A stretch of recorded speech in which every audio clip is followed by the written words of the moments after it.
Hello. I decided it would be a good day to make a rhubarb crumble. So I'm going out to my garden on this rainy day. It's raining. To make some rhubarb. To pick some rhubarb. So I only have 3 plants here from my parents' property. We live not on the farm anymore. But anyways, I wanted to show you my 3 plants. I don't know if you can see them. 1, 2, and 3. These were kind of bigger when I transplanted them, but they've been here for 3 years. Anyways, I've already picked, I think, 5 stalks. You can see the leaves right down here. And it didn't really fill my pan, so I needed a few more. So I'm gonna pick a few more.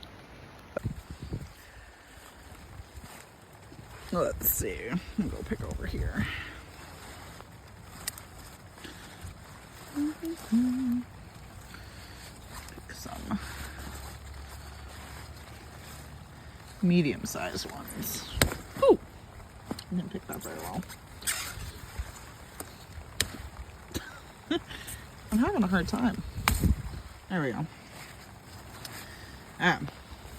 Anyways, I will show you my rhubarb crumble inside. Oh my goodness, that's so beautiful. See you in a moment. All right, so I've washed everything and now I am cutting it. I already had some in here, but I'm just cutting it for the rhubarb crumble.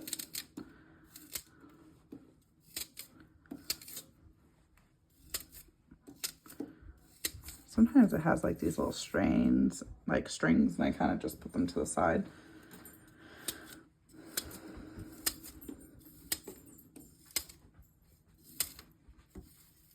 All right, so I'm gonna cut all of this until it's full. So now I'm gonna add some lemon and some sugar. Probably not, I already added some before, so there's some more. I would say it is about a quarter of a cup to a third of a cup of sugar for this amount of rhubarb. All right. So I'm gonna add, I think, 2 cups of rolled oats, maybe a cup of flour, all-purpose flour.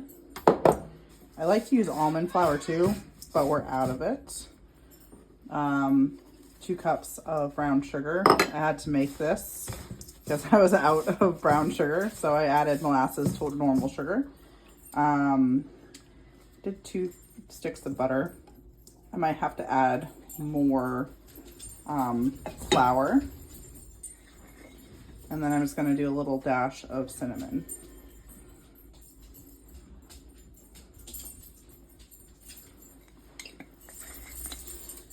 And then I have clean hands, and I'm going to mix this into my crumble.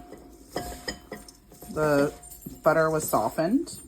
I like a lot of crumble, or crisp, some might call it, on my rhubarb. So you don't have to make as much as I'm making. Probably half would be fine. I usually think I would want to use almond flour, but we just don't have any. And that would make it gluten-free. Okay. And then we're going to spread it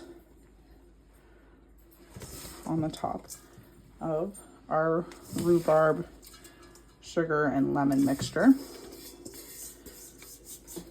Oops.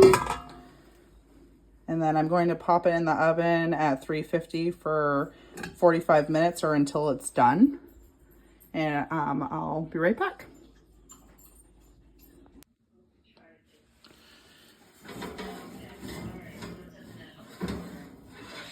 So I guess I don't know how to do it on your TV but you can only shut it off. Yeah, It came out great. Just want to let you guys know. Have a good night.